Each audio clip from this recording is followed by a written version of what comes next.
They call it Blackwater Jail, a crumbling stone fortress built in 1894 to hold the most dangerous criminals the city had ever seen.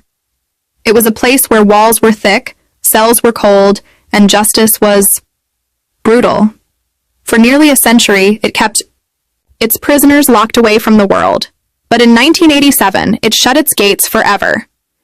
The official reason was structural instability. The unofficial reason was never written down. Ask the locals, and they'll tell you something else. That the jail isn't abandoned, it's occupied, not by guards, not by prisoners, but by something that doesn't belong to this world. In 2015, the city decided to tear Blackwater Jail down. Before the demolition could begin, a team was sent in to inspect the site. Engineers, surveyors, and safety officers. One of them was Rafiq, 28 years old, smart, logical, not the kind of man who believed in ghost stories. When Rafiq first stepped inside, he noticed the air was wrong, thick, heavy. It smelled of damp stone and rust, and something faint, buried under it, a smell like rotting meat. The hallways stretched ahead like veins in a corpse. Old iron bars rusted to a dark red, paint peeling in strips from walls that had seen too much. While the team worked in the main cell blocks, Rafiq's eyes kept drifting toward a rusted metal door at the far end of the hall. The paint was blistered above it. In faded letters, Cell Block D, restricted. The foreman had warned them not to go there, said the ceiling was unstable, said it wasn't worth the risk. But curiosity is a dangerous thing. Rafiq glanced over his shoulder. The others were busy. He stepped forward, gripping the cold metal handle. The door creaked open with the groan of old hinges, and a blast of air hit him, colder than the winter wind outside. Inside, the ceiling was blackened, as if a fire had scorched it decades ago. The walls were covered in deep, jagged scratches, too large to be from rats or even tools, and somewhere deeper in the block came the faint metallic drag of chains. The first encounter, 9 wire to 1530, tense string sound, building slowly. Rafiq walked past the first few cells. Empty. Only shadows and dust. Then halfway down, he saw it. A figure. Sitting on the cot, in one of the cells. It was a man. Thin. His prison uniform was torn and discolored, like it had been worn for decades. His head hung low. At first, Rafiq thought he was a squatter, maybe someone who had broken in to escape the cold. He took a step. Closer, sir. Are you? The man's head snapped up, and Rafiq froze. The man's eyes were entirely black. No whites, no pupils, just endless darkness.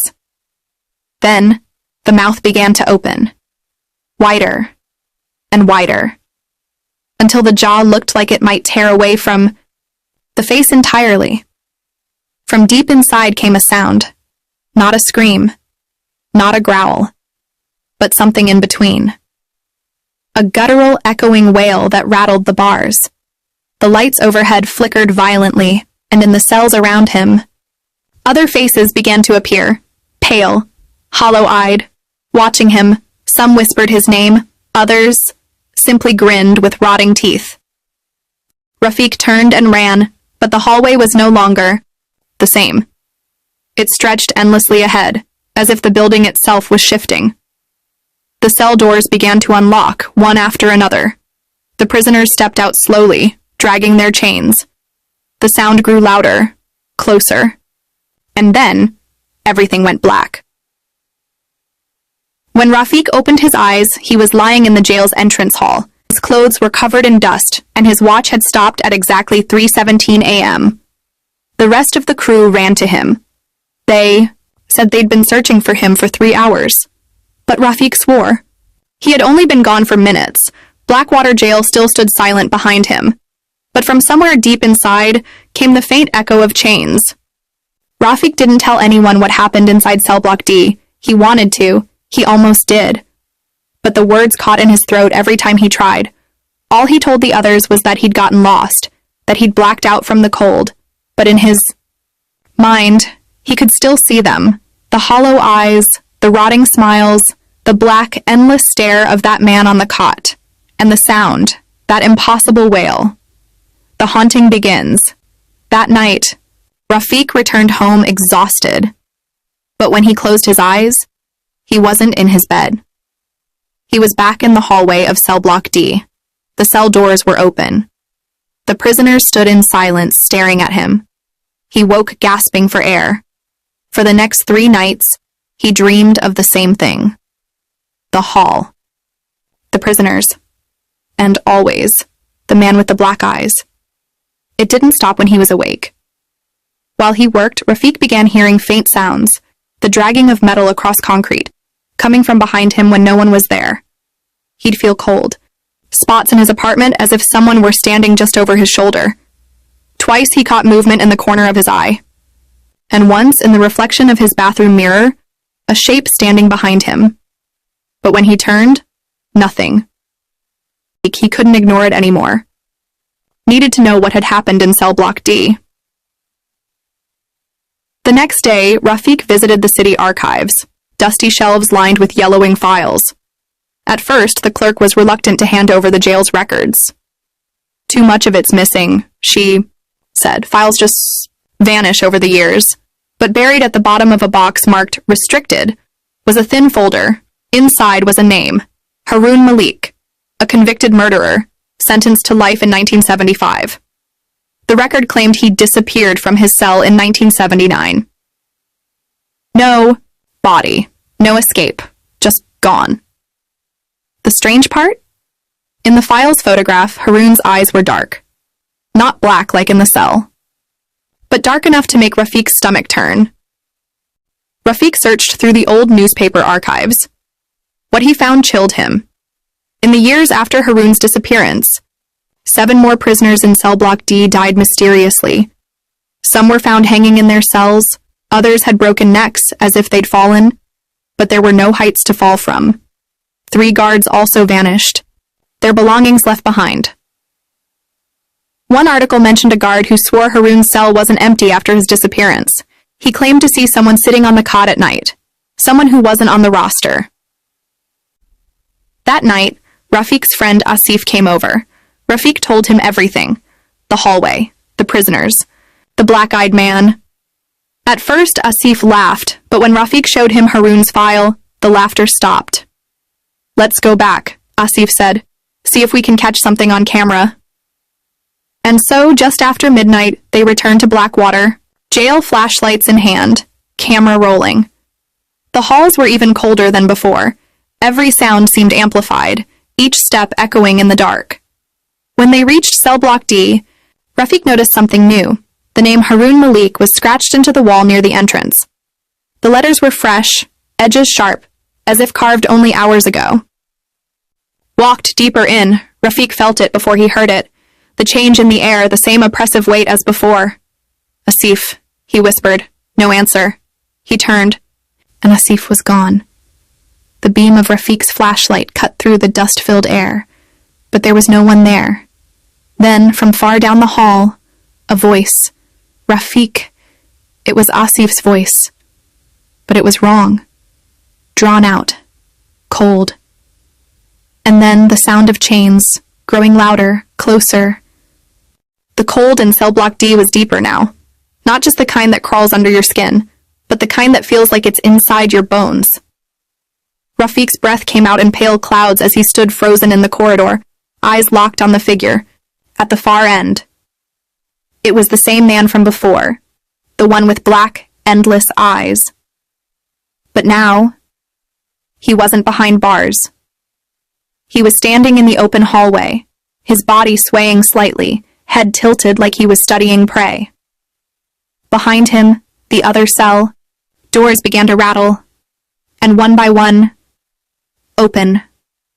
The shadows inside shifted, stretching, as if the prisoners inside weren't made of flesh anymore. But something darker. Rafiq took a step back. The sound of metal scraping echoed along the walls, chains dragging, looping, tightening. From somewhere above, water dripped steadily, each drop hitting the floor like a slow, steady clock. Counting. Down. He turned to run, but the path twisted again, just like before. The corridor elongated, walls pulsing faintly like they were breathing. His flashlight flickered and died completely, but in the dark he could still see, not with his eyes, but with something deeper, like the jail itself was showing him, and what it showed was wrong. The walls were no longer stone. They were lined with faces, hundreds of them, eyes wide, mouths open in silent screams. Their skin was pale, and pressed so tightly against the wall you could see the shape of their skulls. Some of them blinked, others followed him. From the far end came the sound of heavy boots on concrete, slow, deliberate, marching toward him. A faint orange glow grew, in the distance revealing a massive figure. It was wearing a charred warden's uniform, badge melted into the fabric. Its head was nothing but a blackened skull, yet when it spoke, the voice was deep and human. "You're not supposed to be here." The glow came from the chains wrapped around its arms. They burned with a dull, fiery light. With each step, the heat rose, but it didn't feel like fire. It felt like anger. Rafik stumbled back, whispering to himself that it wasn't real, that he could wake up. But the voices in the walls hissed back in unison. "This is not a dream." The warden raised one arm and the chains shot forward like living serpents.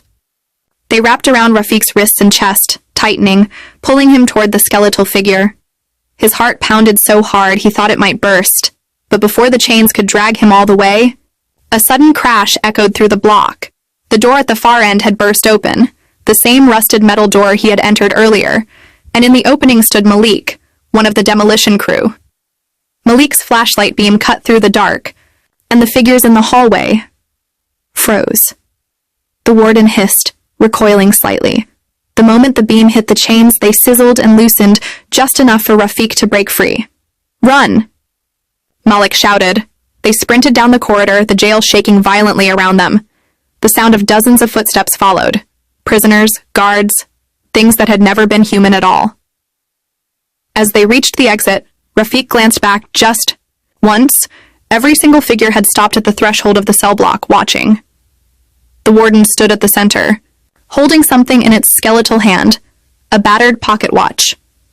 It clicked open. Inside was a tiny photograph of Rafik. The metal door slammed shut behind them with a deafening clang. They didn't speak until they were outside in the freezing night air. Malik's hands shook as he lit a cigarette, saying he had heard Rafik screaming from somewhere deep inside but couldn't find him until that last moment. When Rafik asked how long he'd been gone, Malik said almost 2 days. But Rafik's watch still read the same time as when he'd entered. The city ordered the jail permanently sealed, welding every entrance shut. But in the weeks that followed, strange reports emerged from people living nearby, the sound of boots marching at night, faint orange glows moving between the barred windows, and voices whispering through the walls. Rafik never returned to Blackwater jail, but sometimes, when he's alone, he swears he can hear the faint ticking of a pocket watch, and somewhere in the darkness, a voice, deep, cold, and patient, says, "You're not supposed to be here, but I'll be waiting."